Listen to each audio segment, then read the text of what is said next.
Hi everyone, I'm Sophie from Generation R in the UK, based with the Liverpool group. I'm talking today just a little bit about my story really, how I got involved in research and advocacy and just generally living life with an invisible illness which takes over so much of your time and energy. So I was diagnosed with lupus in 2014, and for those of you who don't know, it's an autoimmune disease, which basically means that your body starts to attack itself. I'm basically just a bit of an overachiever. And it can't recognise healthy tissue from something that's trying to attack and, attack your body. So it ends up attacking itself. This causes problems with every single part of your body. It can be your heart, your lungs, skin, any organ can be affected and damaged.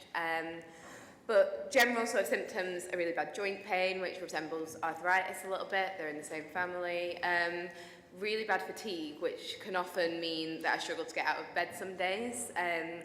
It's so much further than tiredness that most people have experienced or understand. It's no matter how much sleep or rest you get, you can still feel completely wiped and have no energy for weeks on end. And so all these symptoms kind of accumulated. I kept getting more and more. There was days where my hair would be falling out all over the place. I'd be struggling to walk to school. And then I came around to a point where I was throwing up nearly every morning for about a year. So there was a lot of problems. And luckily for me, it only took about 7 months to diagnose. But the average diagnosis in the UK is 7 years and can often be preceded by misdiagnoses and people waiting really long periods of time for answers, really.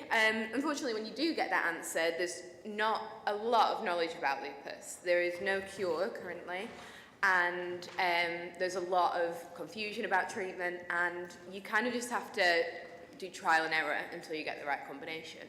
So I tried a whole cocktail of drugs, which have finally seemed to have done the trick, and whilst I'm in no means sort of healthy, it's definitely far more controlled, and I can live a relatively normal life, which is really great and which is kind of what we all want. We'd still like that little cure, but I'll cope with this for now. So there's a lot of problems as well coming along with lupus that I didn't quite realise. Not only is there the pain and the fatigue and generally feeling really unwell, hospital stays and things, there's a lot of misunderstandings and misconceptions. A lot of people like to give you their input into your health, and this, I'm sure I don't need to tell a lot of you, is often very unhelpful. A lot of people think that they might be helping by saying, oh, try such a thing, oh, try this, and thinking that they're going to help, and in reality it does not. There's also kind of the emotional impact of this as well. There's a lot of people who may say, oh, it's okay, think of the positives, this is, you're managing to do this, at least it's not such a thing. Look at all the advocacy you do now, thank God for that, isn't that great? Just remember everything happens for a reason. And to me, that does not help in any way, shape or form. In fact, I think a lot of the time people with chronic illnesses just want someone to admit that this is a bit rubbish and this is not good, and it's not something that you can really turn into something that's really great. You can't shine a positive light on lupus, unfortunately. But what we can do is try and, instead of changing lupus into something positive, do something separately which will make that happen. And I've kind of found that through advocacy and getting involved in research and starting my own charity. So I began all this kind of incidentally. I didn't really know what I wanted to get out of it. I just knew that I in some way wanted to help. And so I first got involved with research when I was approached by my doctors about a junior lupus study that was going on within my hospital. They basically got young people who've been diagnosed with lupus under the age of 18 and followed their symptoms and followed different markers and things like that. So I gave a little bit of extra blood and samples and things every time I visited the hospital. And after getting involved with that, I was treated really well by those doctors. Those doctors looked after me so well, and I can't even begin to explain how fantastic the team over at Alder Hay were. And they invited me to a really great research event where they were celebrating 10 years of this study.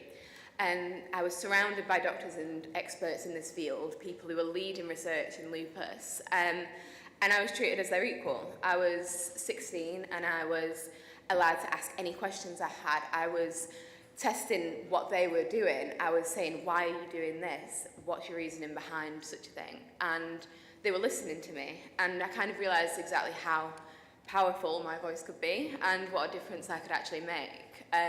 One of sort of the real surreal moments of that night was one minute the week before I'd been in hospital on a drip, and then this following week I was dancing a ceilidh with all of my doctors, as we'll be doing on Friday night. And it was just that kind of relationship that I built with those doctors and still have with them, even though I've transitioned to a different hospital, is so special to me. But the main thing that got me into this kind of world of research was having this idea for RAISE, which is my charity. After I was diagnosed, I had a really difficult time in school. My teachers just didn't seem to understand exactly what lupus was, no matter how many times I explained it.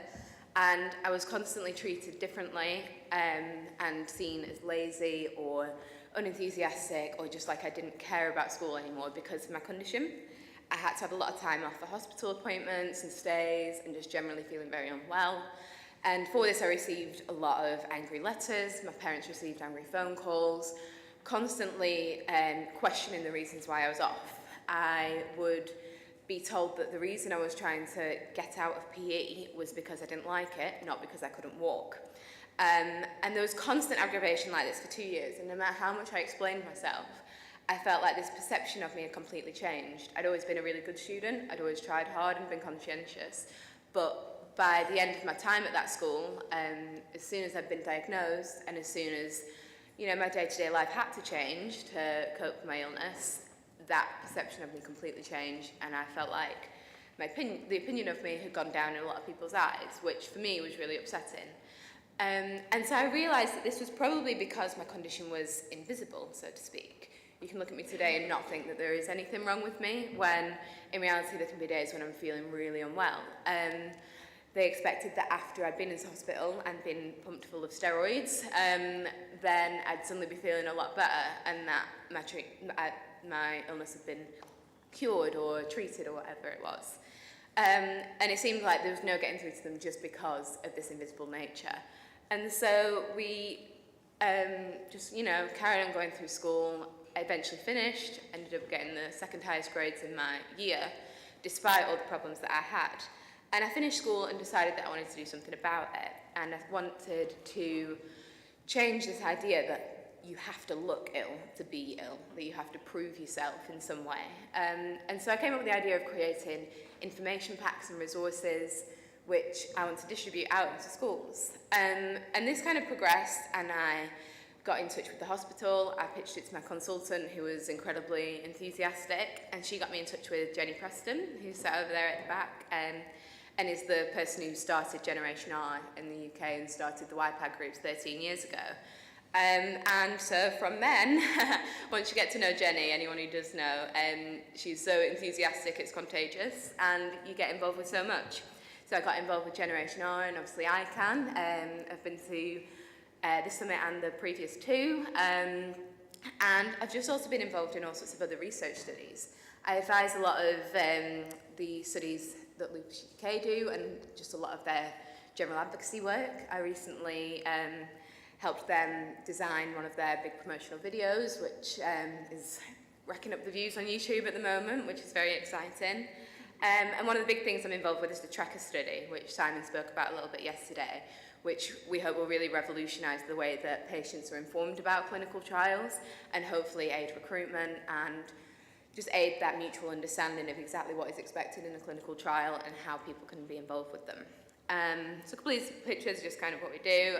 The top one is me with the chair of Lupus UK, and below is my mum and I with the professor from our hospital, who both of these men are really important people, but also I now value as really great friends and colleagues. So I also want to give a special shout out to another person that we've been working with, and that's Grace. So I met her for the first time today, And she's come for the day to visit us all to talk about her sign. And it links in so well with Ray's and the stuff that we're doing. So I just wanted to give it a good mention. Grace had similar experiences to me with living with an invisible illness. And when she was just 9 years old, decided that she wanted to develop this accessible toilet sign. She was telling me all about it today, and it was so interesting. But it's making such a big impact across Scotland and the UK. And it's just growing and growing. It's up in Scottish Parliament at the moment, it's been talked about in Westminster, all these really exciting places. And again, just really highlighting the idea that needing to use an accessible toilet doesn't necessarily mean that you are in a wheelchair or are visibly unwell, and that everybody should be able to use it if necessary. She's a fantastic advocate and a fantastic young woman, so if you do get a chance to speak to her today, please try to. One thing that I didn't really expect from doing this kind of work is the support network that I gained from this. First of all, a massive shout out to my mum, who from day one has been the best support I could possibly ask for, coming to every single hospital appointment, fighting every battle I've needed her to, and constantly being there even when I think I don't need her. But also the friends that I've made along this whole research kind of, I want to say journey, it's a bit more of a mess than that, not quite as straightforward. But one picture that I really love is the one in the middle, which is myself and a couple of other young people from European Arthritis Network.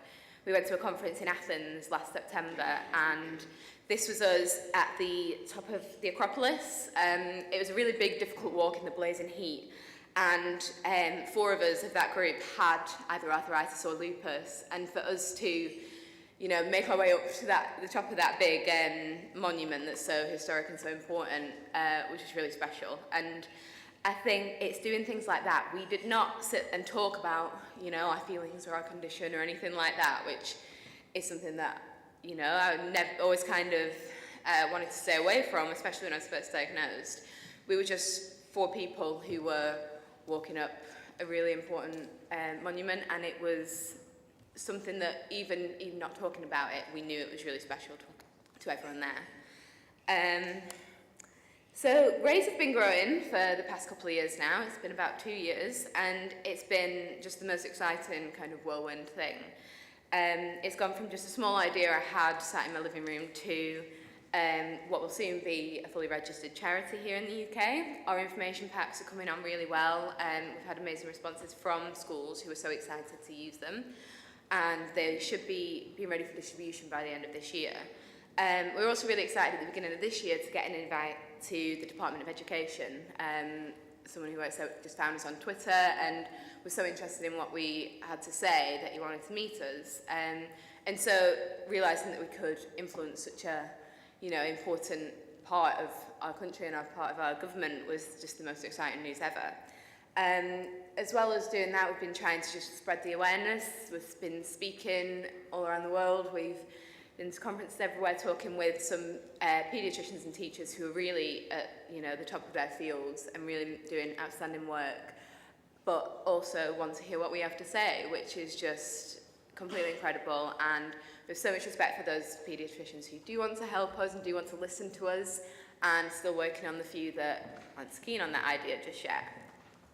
But we've been hosting a lot of workshops with health professionals, young people, their parents, teachers, everyone who could be involved in this process, to make sure that all our work is perfectly directed at everybody involved. We really want to make a cohesive kind of structure which works for everybody and really ties healthcare and education together. Because for someone with a chronic illness who is a young person in school, those 2 things are the biggest things, and you don't want your health to get in the way of your education. I was having some discussions with some people earlier, and we all seem to be in the same boat of just because we are physically unwell doesn't mean we want that to affect us academically. We still want to be successful, and we still want to really work hard for that. And I think it's really important that the structures are put into place to allow us to do that. So the past year has been another really interesting one. I've had both sort of personally and professionally. It's been the year where I've transitioned into adult care, which, as we got from the discussions before, has been a very interesting feat. lots of problems with that. Pre-transition was fantastic, but I found that a lot of the promises weren't quite followed through, and having lots of struggles with communication. And suddenly at 18, 19, being given so much responsibility and being so responsible for really serious aspects of my healthcare, and being concerned that I wasn't quite handling that quite right, was a really scary sort of time, and something that I'm still learning to deal with. As well as that, I've started university, and that, again, for every young person is a massive challenge, and something that we all learn a lot from, I think.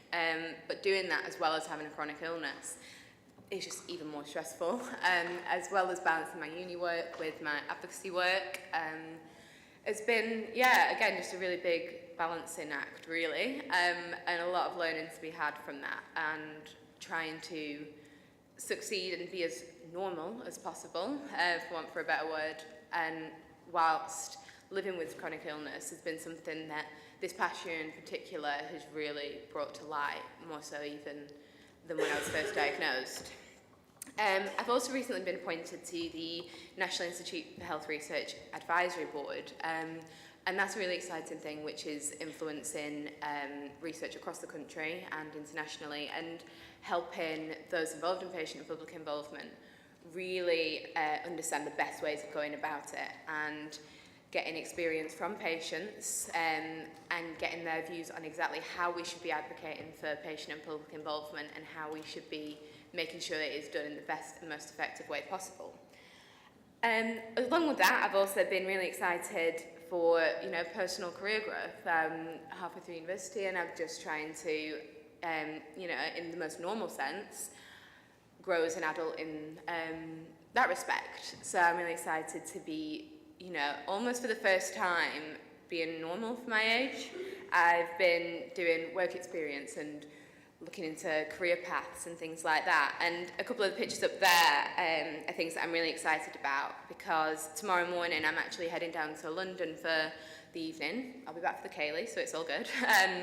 But I've recently won a Rising Star Award, which celebrates 100 women in the UK who are doing great things in all aspects of business, whether for my category it is for my charity work, but in every single field it's celebrating some really amazing women who are doing fantastic things. And I'm so excited to have that recognition, and see what that brings in my future. So that'd be a fantastic night. So the future for me, I hope, is, like I say, as normal as possible, as normal as it can be with such a complicated chronic illness and a complicated sort of life with the kind of advocacy I do. And so I really hope to just expand RAISE as much as I can, reach out to as many people as possible, and really change perceptions on invisible illnesses, and finally get people to understand that not all illnesses are visible, but that also doesn't mean that person can't succeed in their own way. It's just all about getting extra support systems in place, asking each individual exactly what they need, and ensuring that they get the support they need to be as successful as they can. I also hope to just stay healthy, really.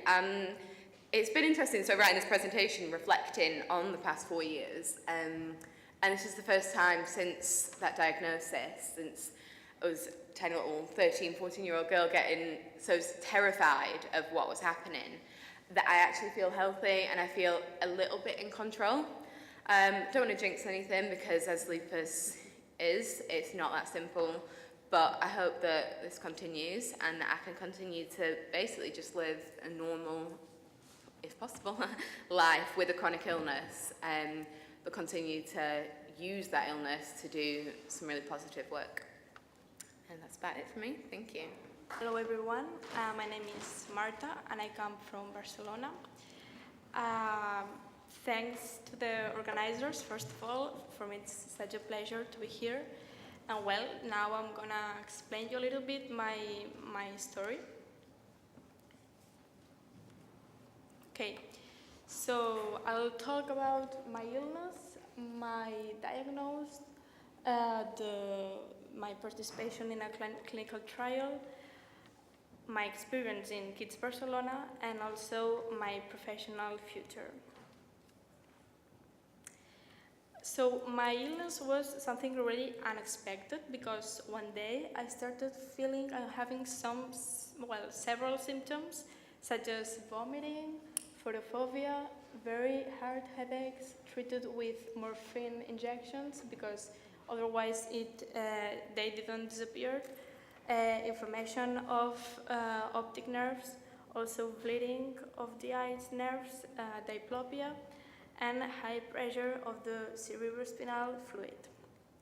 So at the moment I was 15 years old and I was a teenager, but I had to stop following like a life of a teenage because I had to stop going to school, I had to stop eating, I had to stop hanging out with friends, which was something completely unexpected and different. I didn't expect that to happen, so yeah. I basically lived for a few months at the hospital, and well, my world changed completely. During that period of time, a lot of doctors took care of me, like the neurologist, my ophthalmologist, my hematologist who diagnosed me, and many more. They also did a lot of medical tests on me. Some of them were really basic, as a blood test could be, but others were more complex. I would have never expected to experience them. Well, finally, I was diagnosed with idiopathic venous thrombosis. My drug was a pediatric anticoagulant. I was given the opportunity by my hematologist to take part in a clinical trial, but I also could have chosen taking the classic drug, but I made the decision with my parents to start this trial, and well. I was really informed by my doctor, and I felt really comfortable with that option, so I decided to enter into the trial. During all the process, I tried to keep really positive, to have positive thoughts in mind, and well, the clinical trial lasts 6 months. During that month, I had to take some pills, and now, fortunately, I don't have to take any other pill because I'm fine, which is great. At the end of the trial, I was there was no evidence of any disease. So well, yeah. During while I was at the hospital, while I lived there, I could make also many friends, which I love so much, and we shared many moments really nice, because I think we really understood each other, and because we had different diseases, but we were going through difficult moments, so it was really important. They were really important to me. I hope to be really important to them. And also my parents, my family, my friends were always by my side, which was something really important for me to keep fighting, to deal with the illness, and also to never lose hope. Well, after finishing the trial, my hematologist told me about a young group of people who helped in pediatrics, and he also told me that they were actually interested in me because I had been part of a trial, and well, I really liked it, so I joined them. I really think that research is really long, really expensive, but if you involve patients, it can be the results you obtain will probably be much more better and will help young people, young patients to really improve their life quality, which is really important. If I had to say, if I had to talk about the most positive thing that I took of that experience, I would say that it's my passion for nursing, because nowadays I'm at the university studying nursing and I'm really happy with it. I feel that I am where I have to be, that I'm doing what I'm meant to be doing, so I'm so satisfied. I think that being a nurse in the future, I will be able to contribute to humanize the cure, the care of the children and the patients in general.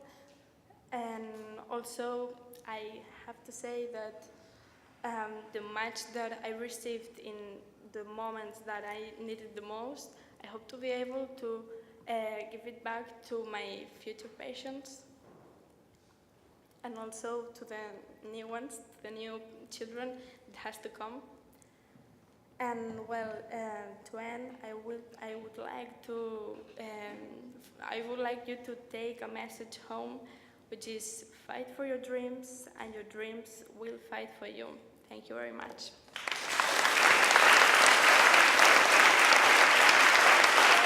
All right, there we go. So as said, my name is Hampton Woods. I'm 17 years old and a senior in high school. I'm an honor student with a 4.6 GPA, and I'm involved in robotics at my school.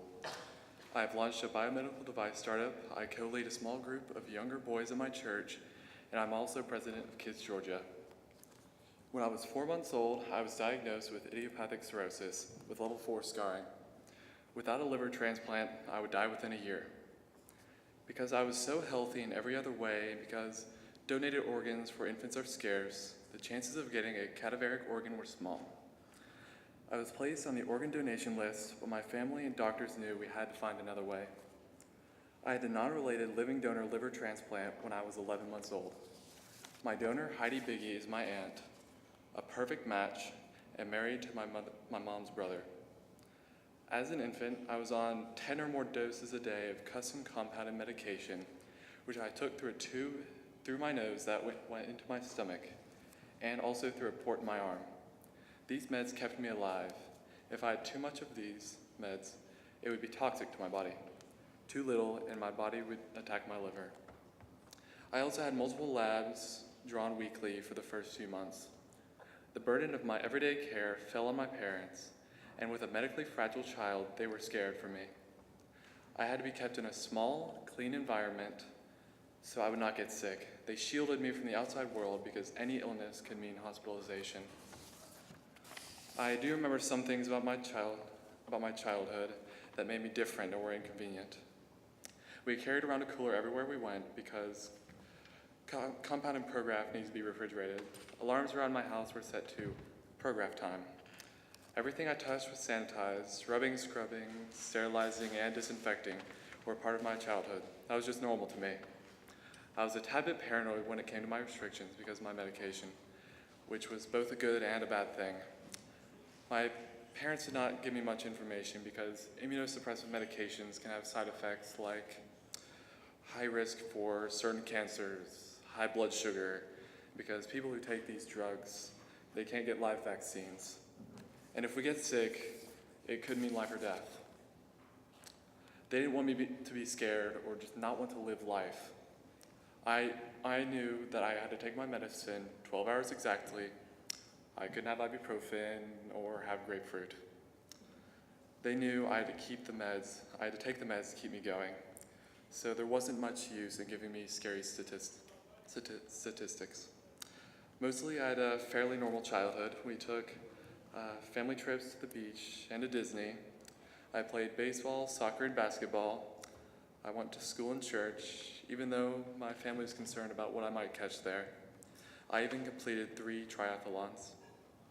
When the time came to send me to school, my parents wanted to send me to my local community school. However, in 4th grade, we realized that just wasn't for me. I spent 25% of my 4th grade year in the hospital because I had a compromised immune system thanks to Prograf, the medicine that was keeping me alive. We eventually settled on a small private school where I've attended the past few years and will until I graduate. And at my new school, I loved being on my school's cross-country team. However, in 6th grade, I began to have leg pain when I ran about a mile or more. I thought it was just muscle pains or growing pains, so I just pushed right through it. Although one day, all of a sudden, the pain became unbearable, and I was taken to the emergency room. It turned out to be myositis, a deep tissue muscle infection. We don't really know for sure, but it's possible that I'm more likely to have this infection because of my medication. So I had already been approached about taking part in a research study to withdraw from my medications. My parents were a little concerned because I had been doing so well, and this trial could mean that I could go into rejection or at the very worst, have another transplant. But I had been thinking about it, and the leg infection made the decision for me. I knew this was my opportunity to help other transplant recipients while also getting maybe the only chance I could get to get off my medication. And so I joined the iWith study at the age of 12, and I continued all the way up to about the age of 15. I successfully withdrew from Prograf over the course of a year and remained off my medication for a full year. I agreed to a whole lot of biopsies and blood draws, but it was worth it. I was free. I went away to summer camp, and for the first time, I swam in a dirty lake. I walked around in the grass barefoot, no longer worried that I may step on something that could cause a life-threatening infection. My parents were thinking about a less burdened adulthood for me.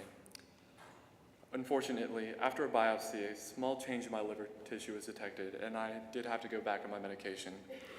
But thankfully, it's a very small dose. I was on this dose when I was just about 2 years old, so I have a less compromised immune system than before. But my strange journey doesn't stop there. A couple of months ago, I was diagnosed with May-Thurner syndrome. I'm guessing most of you don't know what May-Thurner syndrome is. It is a structural defect in the iliac veins. My left common iliac vein was compressed against my 5th lumbar vertebrae by overlying my right iliac artery. Basically, my vein was being crushed into a pancake in between my vertebrae and artery, causing little blood flow to get to my leg. This causes pain, swelling, discoloration, and strangely a 6-degree temperature difference. So to fix this, about 3 weeks ago today, I had a stent placed inside my vein. This was almost an immediate recovery, and I did have some back pain and a little leg pain from underuse. We thought that was done, but I did have a little adventure yesterday. I got to visit the Scottish ER, which was a great experience. Thankfully, it's all okay. I just overworked myself. My vein and stent were compressing a nerve along my spine, causing severe muscle spasms in my back, and I had a bloody nose. But it's all good. I would like to take a moment to thank Pam, Stephen, and Dr. Smith for helping me during this time. Researchers, know that what you do matters a lot to families like mine. If I'd been born just a few years earlier, without modern medicine and imaging, I would not be speaking here today. I'm still very closely monitored through frequent lab work and various specialists, and will be the rest of the long, exciting life I plan to lead. Through raising awareness at events such as this, and through outreach in our local iCAN chapters, I hope that we can make the lives of chronically ill and medically fragile children better by giving them a voice. I feel like I'm in control of my conditions, and my conditions don't control me. Thank you.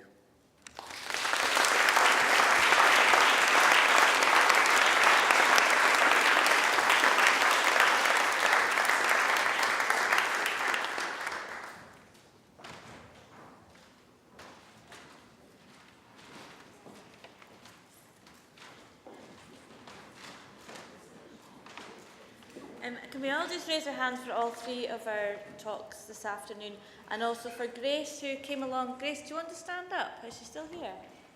Okay. Grace, I was in my hospital the other day and I was going to canteen and I noticed one of your signs in the toilets. It's actually even got as far as Aberdeen. So congratulations. It's a small person that's actually made such a big difference. It's something that's actually a really simple idea but makes such a difference to so many people. So thank you much to all our speakers and to Grace.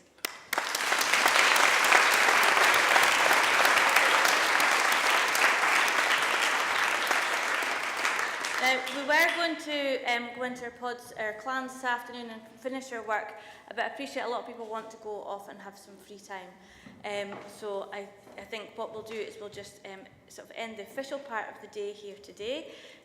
If you still have work to do in your groups, you can all get together at some point. Tomorrow morning, it's an early start at 9 o'clock, so can I please ask people to be ready here, sitting down for 9 o'clock, because we've got another busy programme ahead of us. There are a few people who have tapped on the shoulder about interviews. Can you come and see me now, because we're going to try and get some interviews done upstairs for our video.